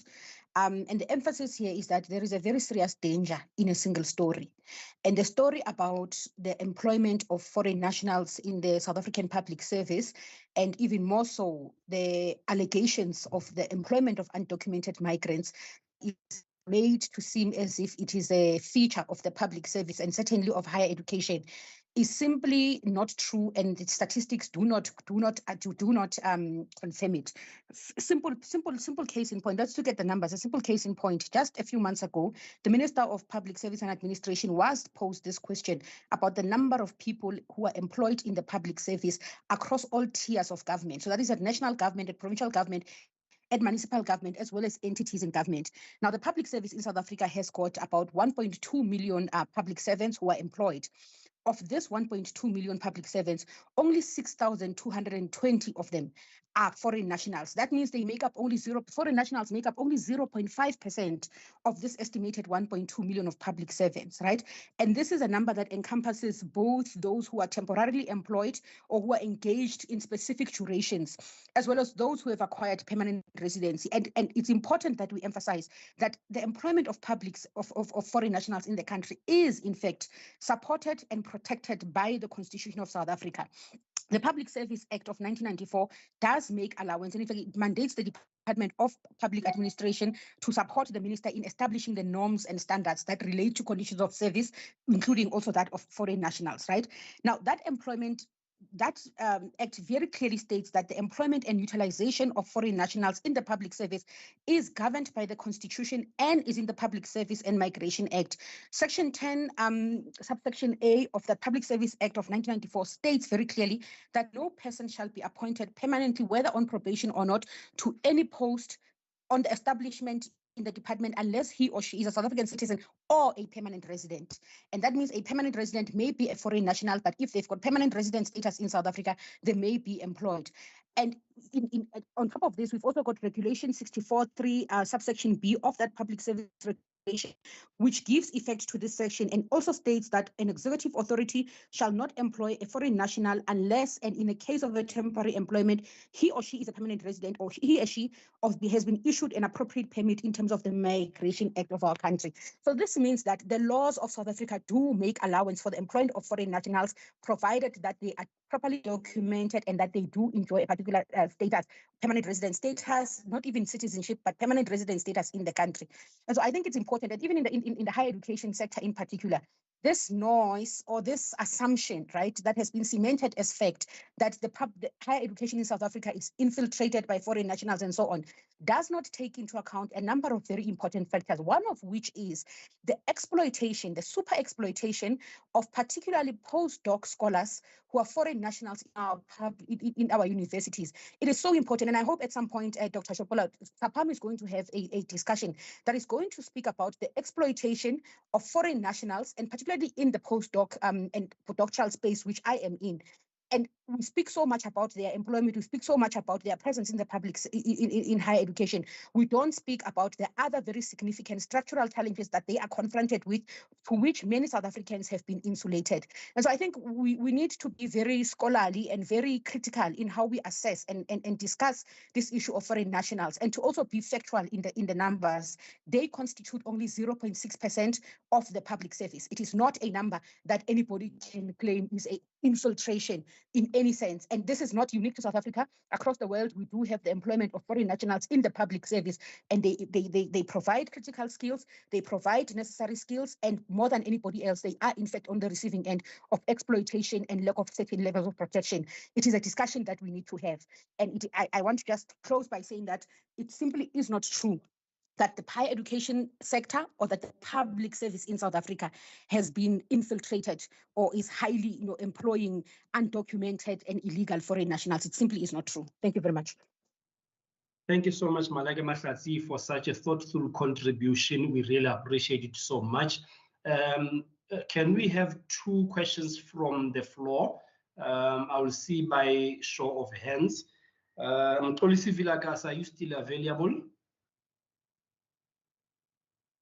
Yes, I wanted to ask, especially from the National School of Government, as to what now has become of the Batupile principle as a blueprint for the behavior and conduct of public service in South Africa, because it seems like it's dying a little bit of a natural death. I know that our older brothers and sisters, they will always prepare this Batupile principle when they were approaching interviews in the public service. But even in many interview panels where I found myself as an interviewee or as a participant, you will hardly find any request for a reflection on this principle. I wonder whether they've been outdated or their emphasis have just been taken for granted. But the other thing that I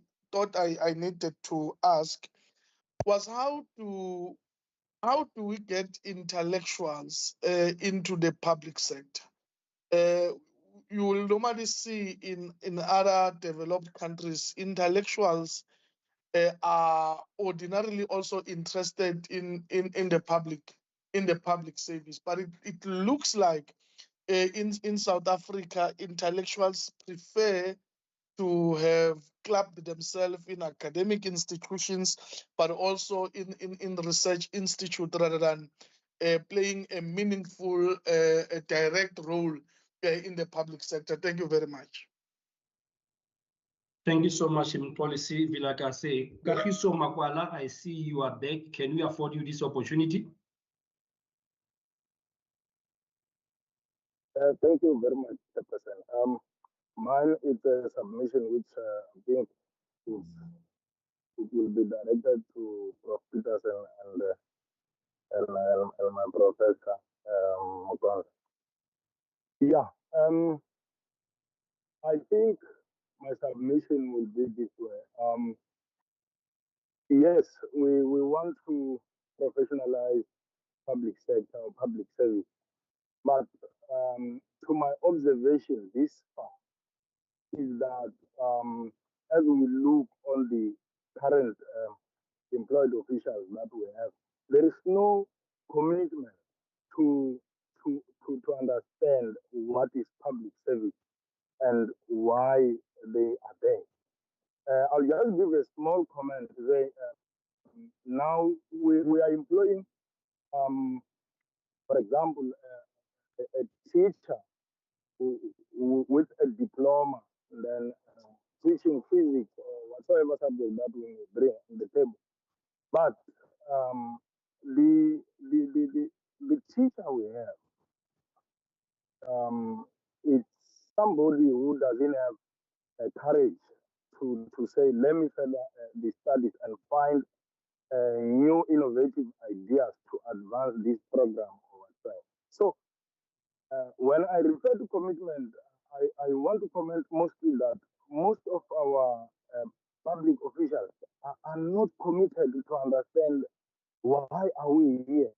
And what do we do to ensure that the services that we are delivering to people then are delivered timelessly and straight to our target?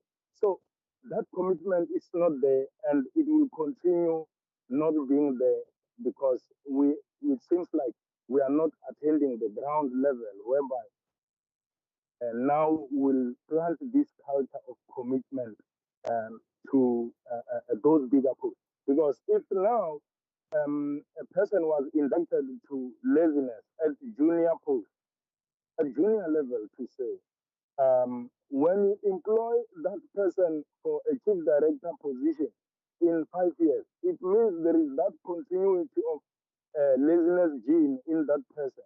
So how are we going to manage the public service having such people? So that is some of the things which are killing the public services one by one.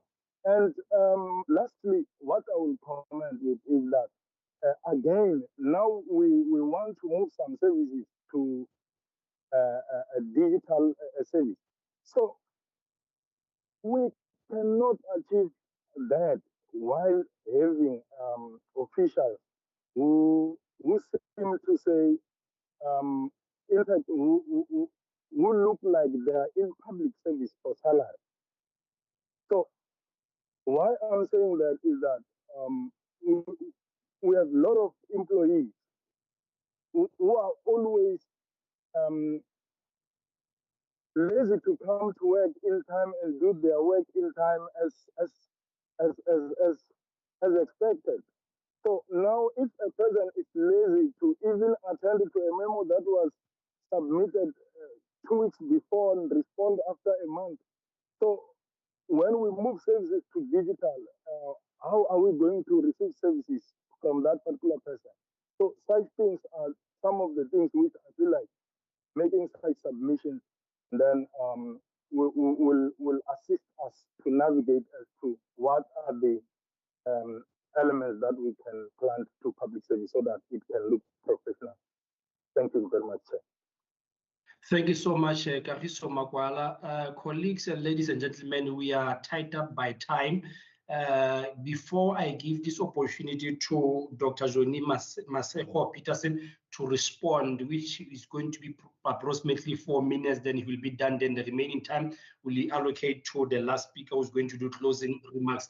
Can I quickly take RRM? Appears to me as RRM. You just have 1.5 minutes just to pose a question quickly. Thank you.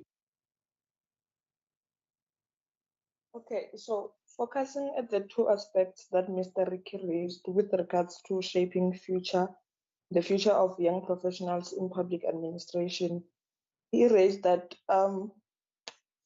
we'll be looking at how the youth is equipped to serve the public or the context or department where the youth will serve.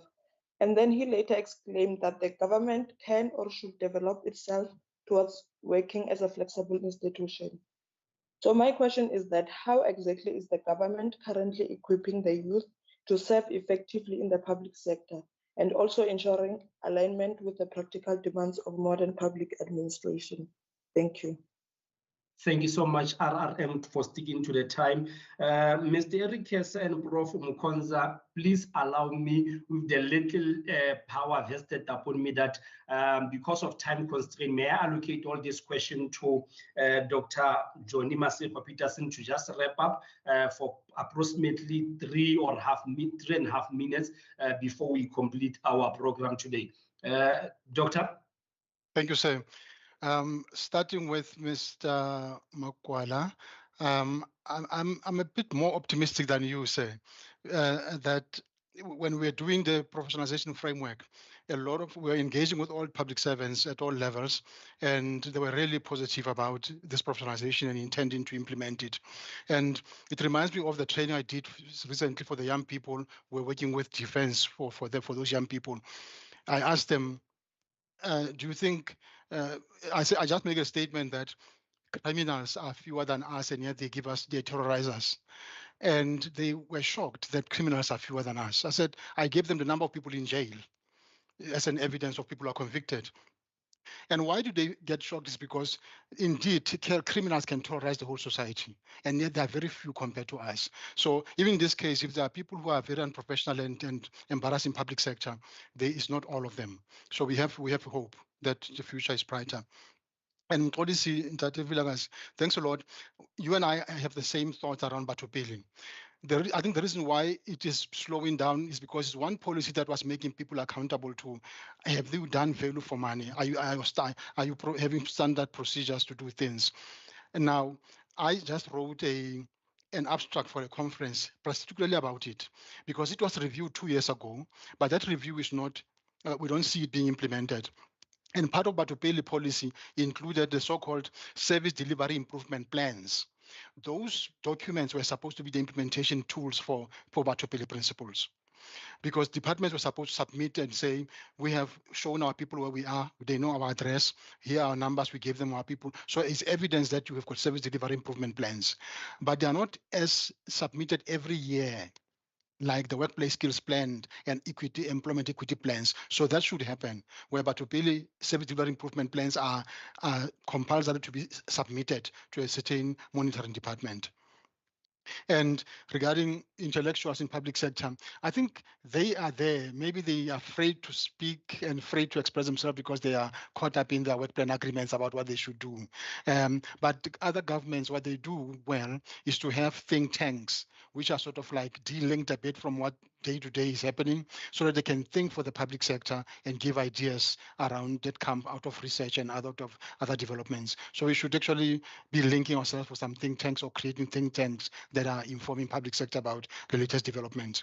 What government is doing for the youth? Madam, please look at all those policies I've presented. Intention is for them to do something around that. But like I said, then they cannot be enough. You should always keep on lobbying also. And universities need to bridge the gap by ensuring that they also, in addition to the curriculum, teach people how to do CVs, how to do business plans and get money from the banks and all that. That should be one way of empowering the youth. Thank you.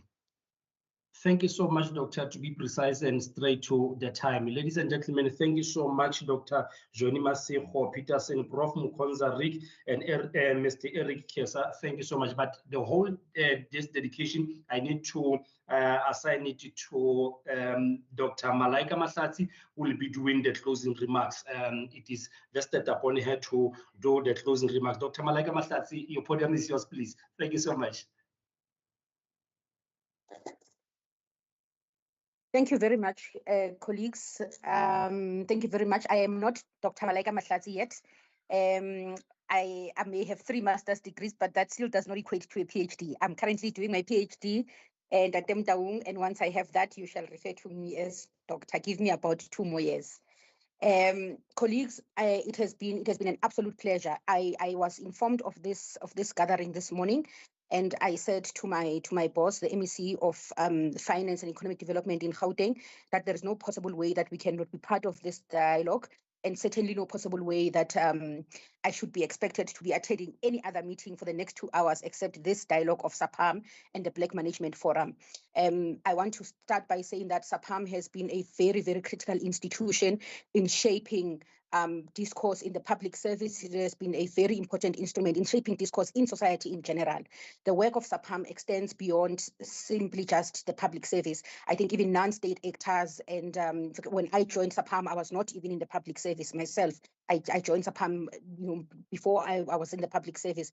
And I think the work that Saapam does, even in institutions of higher learning, in terms of organizing workshops to assist young scholars in things like research and writing and so on and so forth, are very, very important instruments that are already contributing to work in and outside of the public service. Non-state actors are very, very important in the life of South African politics and in the life of the South African political space. And so I think that it is very, very important that we emphasize that Saapam, the work that it does, extends beyond public service and public administration and management. And I think we're very, very grateful for that. I belong to the Saapam Gauteng chapter. And I think it's doing very remarkable work. And the same must be said about the Black Management Forum. The Black Management Forum has over the years been a very, very critical instrument, not only in lobbying for changes in policy, but in also preparing young people to be very effective managers in the public service, in the private sector, as well as in civil society. just a few weeks ago in the Gauteng provincial government, we tabled the budget speech, and the first institution that said to us, come and speak to our members and come and speak to society, MEC, to speak about what is this budget, what does this budget entail, and what are some of the instruments that society in general, residents of Gauteng, can use to participate and to benefit from the work of government and to contribute also to the work of government. It was the Black Management Forum that did that. The young professionals, and I think it's quite a very important, it speaks a lot to the important role that Black Management Forum plays. I want to extend my deepest gratitude as a member of Saapam, as a public servant, but also as a young person, to the work of the BMF, to the work of Saapam. I want to also thank all those who have been in this webinar, both here as well as on other platforms, on Facebook and on other platforms. It has certainly been a very, very, very important and very, very enlightening discussion. Dr. Peterson's presentation certainly was I think he was the most apt person to be the keynote, to provide the keynote address, because of the work that he does, because of his experience, but just also because of his thinking and philosophical approach to the work that needs to be done in the public service. It was a very, very enlightening presentation, and the presentations by all other panelists and speakers was very engaging. Some of it and some of the discussions that came out of that were quite very confronting, but it is also important that some things are like that. It's important that we engage in these kinds of discussions, and that Saapam in the Northwest chapter, as well as all the chapters in the country, continue to engage in these particular discussions.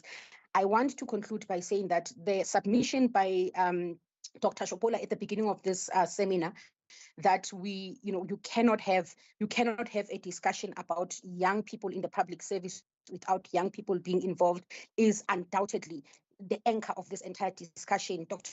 Shopola, that is a very profound argument. It is a profound statement. For a very long time, one of the effects of coloniality on the African continent has been that ideas that shape how society is formed have never belonged to the people. The people have been seen as people who must inherit these ideas and who must be part of these ideas without necessarily being part of their conceptualization and part of the thinking process that informs them.